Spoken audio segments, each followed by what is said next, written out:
Well, hello there, viewers.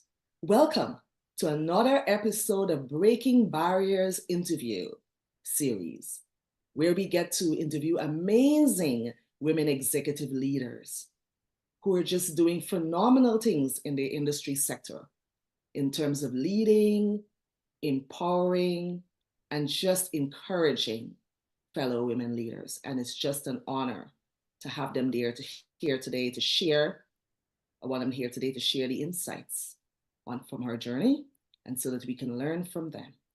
And so my name is Saskia Christian. I am the founder of BoostThru.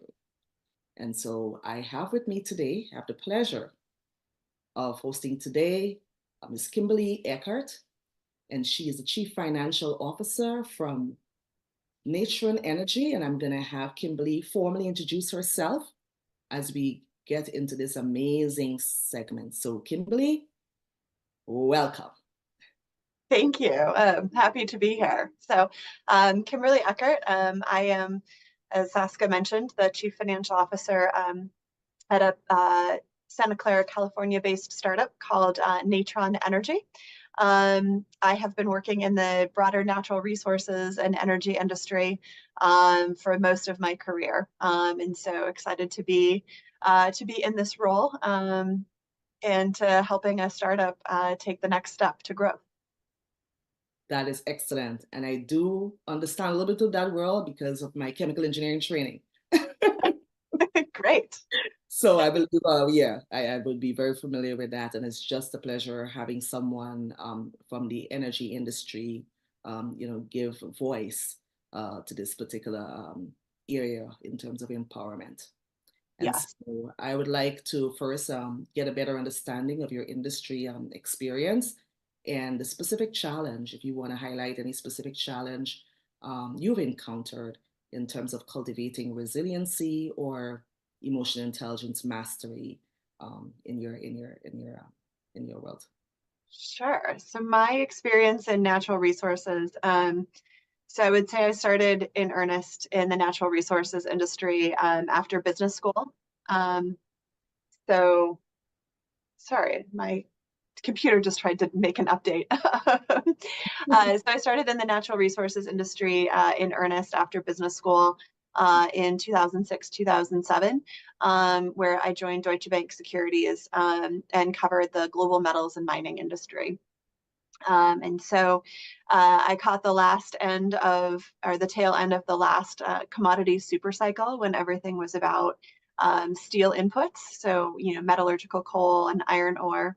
And then after leaving investment banking, I came to the corporate side, working in finance roles, as well as consulting roles over the course of my career. And slowly have worked my way up to the chief financial officer seat, where I feel like I can bring a broad level of industry experience to a particular role. So, I understand the metals and mining side of the business, where all of our inputs have to come from, as well as all of the downstream impacts from energy generation and now to energy storage. And so, understanding those, both the overlaps between those industries as well as the differences and how you can apply lessons learned across all of those disciplines from a financial perspective. Wow. And you wanted me to touch on building emotional resiliency, is Yeah, that so it? like cultivating resiliency, by the way, that's an all-encompassing career. It's one of the very few times I've actually heard of a chief financial officer with that bit of, in-depth technical experience. So that's amazing. I'm a technical leader and I really do appreciate that because that's where it Thank you. starts. And I do love the operation side of things. So yeah, I love picking the brains of like, our VPs of operations and my COO. I'm like, now how does this work? And then translating that into into financial numbers and into an investor story. So yeah, the little Phenomenal. things That's I know. awesome. Yeah, so in terms of resiliency, can you maybe highlight a particular area where you've cultivated resilience per se?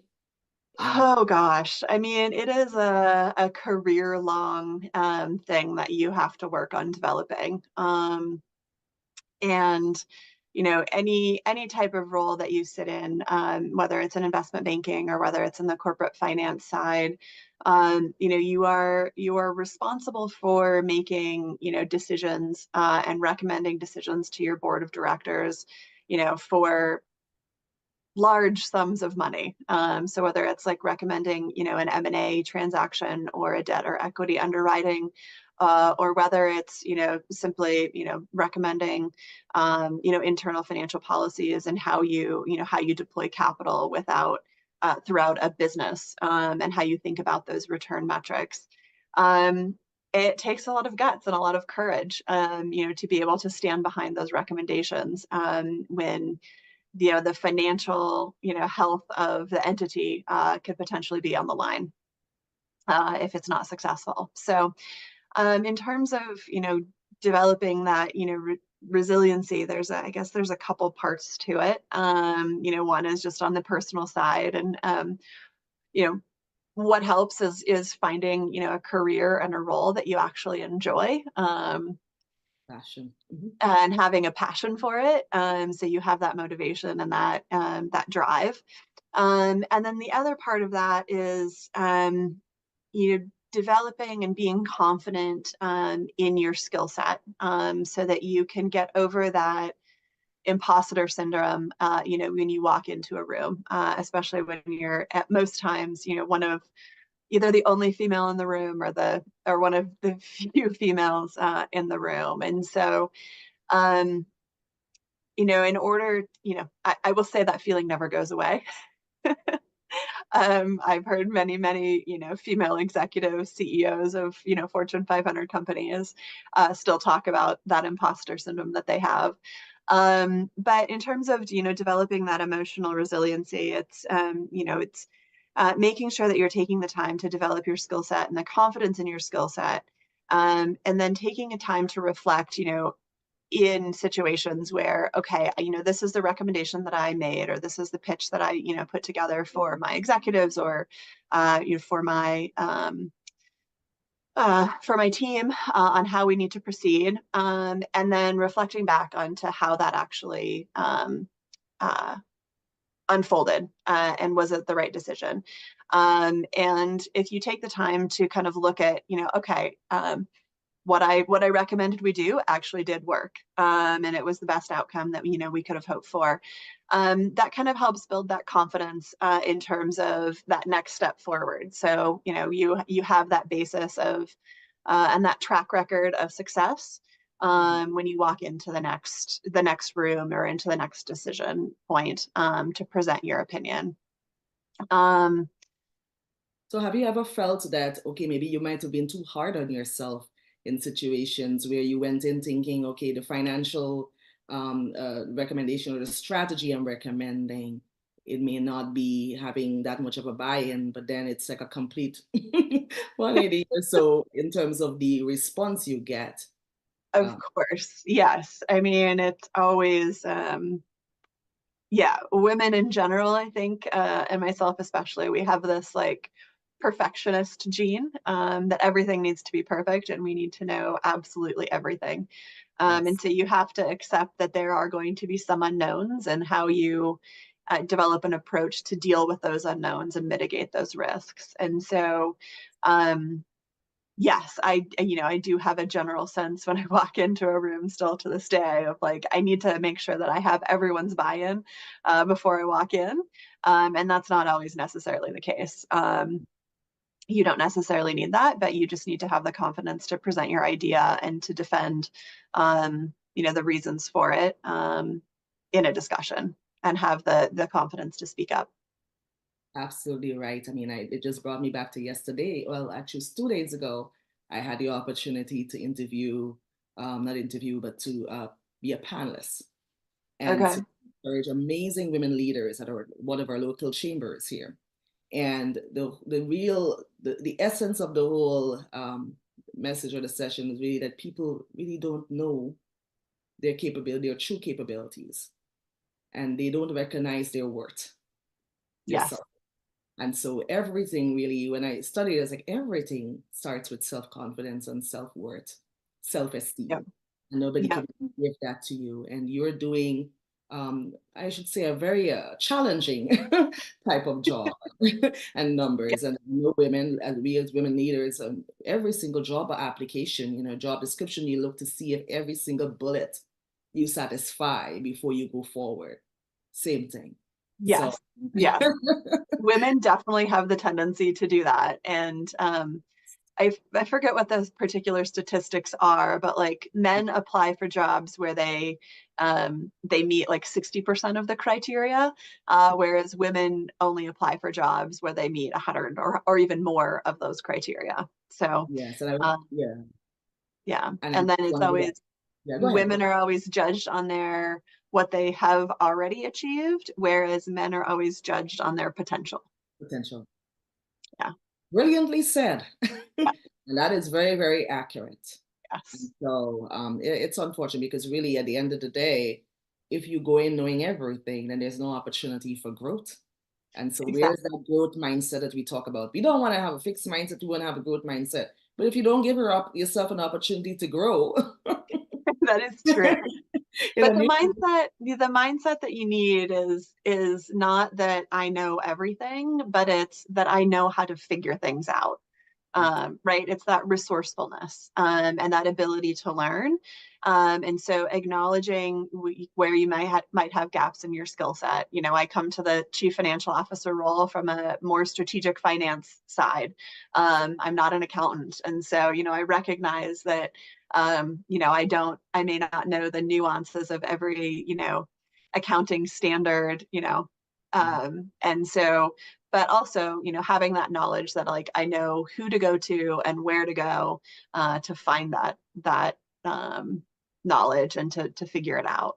And I think that's where when it comes to that emotional resiliency, to be able to walk in and to do a job that where you don't meet like 100% of the criteria, you at least have the mindset and the capability to grow and to figure out what needs to happen to take it to the next level. absolutely well, brilliantly said. So let's just go back a little bit. This is the foundation and really what resilience is. What does resilience mean to you as a leader? Like if you have Uh, to define it. what does it mean, resilience? I mean, from a personal perspective, it's the ability and the desire to show up every day and to keep growing and to keep learning.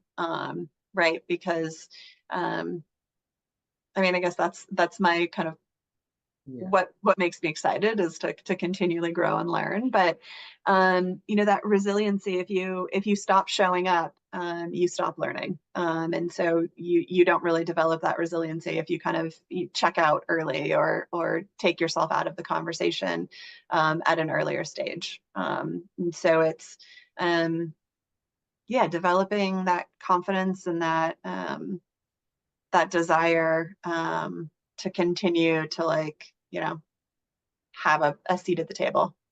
Yes, absolutely. And you did hit home on a key point there, right? Being able to look at adversities, sorry, as opportunities and convert everything into lessons, right? Yeah, You exactly. know, moments can be very painful, but that is a key part. But resiliency, to me, is really about overcoming those setbacks and Oh those yeah. challenges, those hardships on the Yeah. journey, both personally and professionally, because we're a human element. We have both, right? Yes, we do. We may be able to just, put boundaries on them, but we're human. And so that, and then of course being able to bounce Yes. from those adversities because you're not at the same state because you had circumstances. So it's not the same Correct. condition you're dealing with. So but bounce forward and being able to thrive and Correct. be passionate to what you're doing and have joy. And it seems as though you do that really well. I do my Very, best. you seem very much like a settled leader who is very confident in terms of their capabilities. And it's really an honor to showcase you so that Thank others you. can see what confidence is like, what competent is like, Yep. and really how to shine. Thank Thank you. So, yeah, so I just wanna just ask, not just a follow-up question, really. What are the specific strategies